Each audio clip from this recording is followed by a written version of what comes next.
শ্রী গুরু জয়। আগের দিন একটা ব্লগে বলেছিলাম আমার বাড়ির কাছে একটা সুন্দর হাট বসে, চলো তোমাদের হাটটা থেকে ঘুরিয়ে আনি।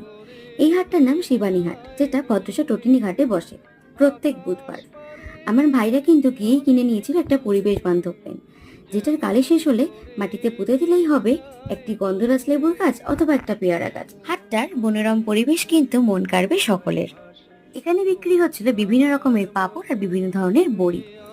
আর এখানে বিক্রি হচ্ছিল ভীষণ সুন্দর সুন্দর ব্যাগ, যা 50 থেকে 200-র মধ্যে। এছাড়াও হাটটাতে বিভিন্ন ধরনের বাচ্চাদের জিনিস থেকে শুরু করে পুজোর বিভিন্ন ধরনের সামগ্রী, ঘর সাজানোর সামগ্রী, বিভিন্ন ধরনের সুন্দর সুন্দর হ্যান্ডমেড জুয়েলারি, সবকিছু পাওয়া যায় ভীষণ রিজনেবল প্রাইসে। এছাড়াও এখানে পাওয়া যায় ভীষণ সুন্দর সুন্দর aesthetic kurti, palazzo, long skirt, sari, gown etcetera.